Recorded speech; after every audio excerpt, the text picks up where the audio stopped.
English for Iraq, Second Intermediate. Copyright Garnet Publishing Limited, 2015. Unit 1, Lesson 2. Track 1. Listen to some boys. What are they talking about? What do they decide to do?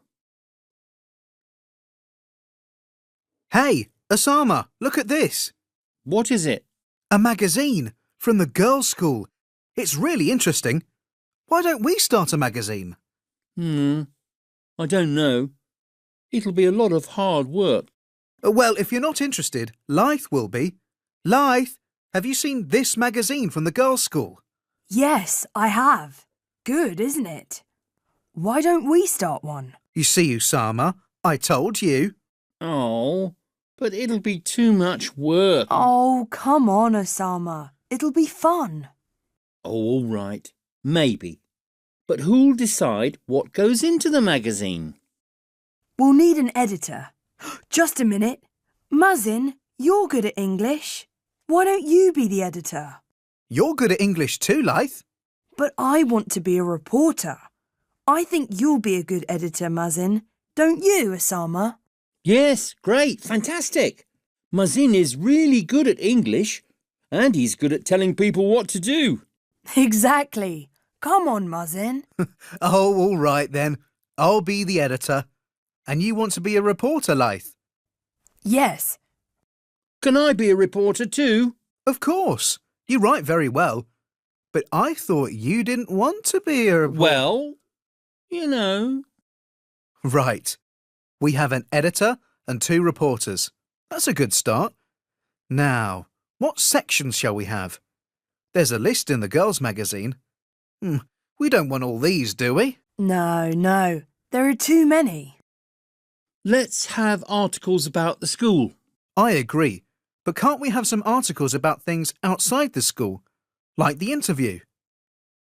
Who'll be the photographer and take the photographs? I don't have a camera. Do you? Hi, everybody.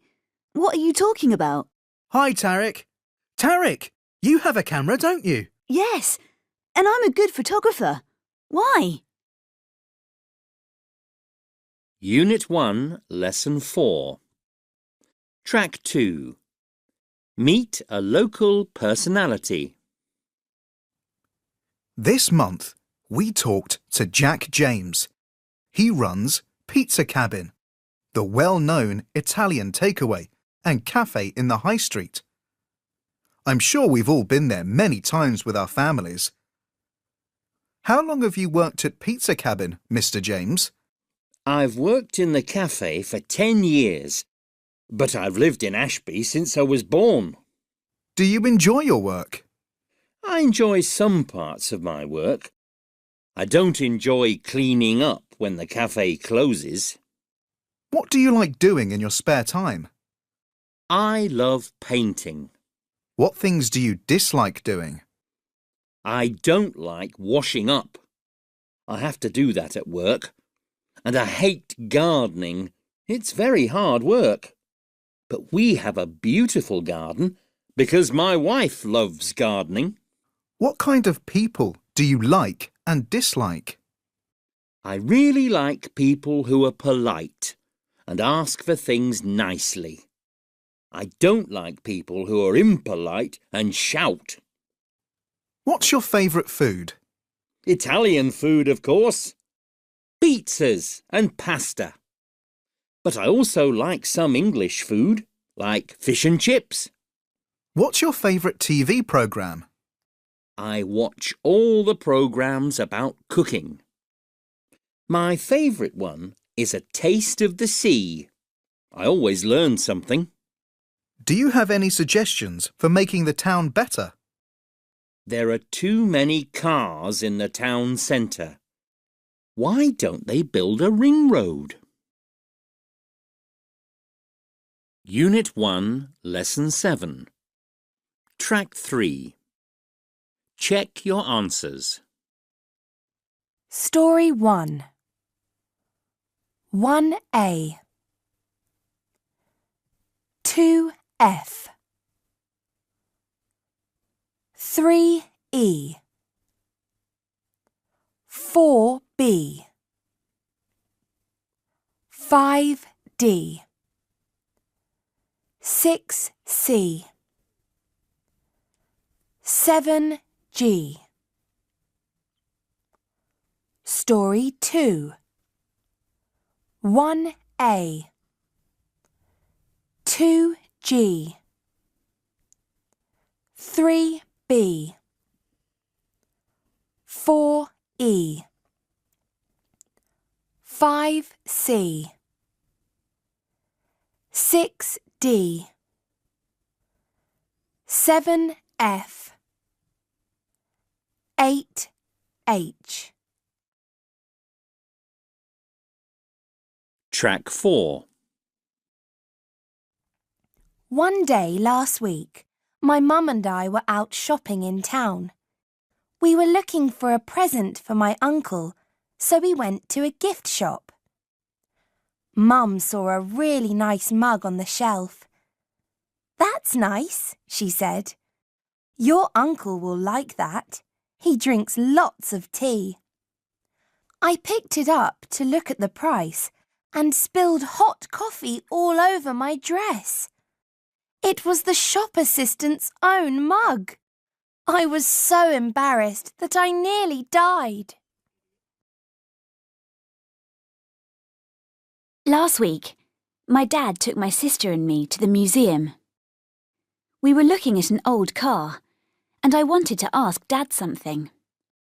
I turned round, but he wasn't there. "Dad! Dad!" I shouted. I was worried. Suddenly, I saw him and ran towards him. Bang! I ran into a big mirror. I still have a black eye. I feel embarrassed every time I go out. Unit 1, Lesson 10. Track 5. Bob and Basim. I was flying to Australia to the World Youth Camp. I met Basim when he got on at Baghdad. Now we were flying to Brisbane. I'm sorry, I said. "It doesn't matter," said the flight attendant. "I'll get you another one." She tried to smile at me. There was orange juice everywhere. On the floor, on the seat, and all over the flight attendant. Never mind, said Basim. Accidents can happen to anyone. But why do they always happen to me? I asked. I was asleep when we landed. We're here, said Basim. The man who looked at our passports was very friendly, but Basim could not understand him. He spoke a different kind of English. I hope they don't all speak like that, said Basim. Let's go and get our suitcases. About 20 minutes later, the first suitcases appeared. Here's mine, shouted Basim. It's the first one. And here's mine, I said. The blue one. Can you get it, please, Basim? He picked up the blue case. "Thank you," said a grey-haired old lady behind us. "Thank you so much. How kind of you." She took the case and left. It looked like my case, I said. Where is your case then? Asked Basim. Now there were fewer and fewer cases going round. It's not here! It's lost! What shall I do? I shouted. Why do these things always happen to me? Why me? I was worried. Don't worry, said Basim. Look, here it is. I knew it wasn't lost. We walked towards the customs desk. Do you have anything to declare? Asked the customs officer. No, I said. We're going to the World Youth Camp. That's nice, said the customs officer. But would you mind opening your suitcase, please? I opened my case and the customs officer looked inside. Then he looked at me. Basim looked at me. I looked at the case. Oh no, it's the old ladies. Now what shall I do? Oh, why me? Why do these things always happen to me?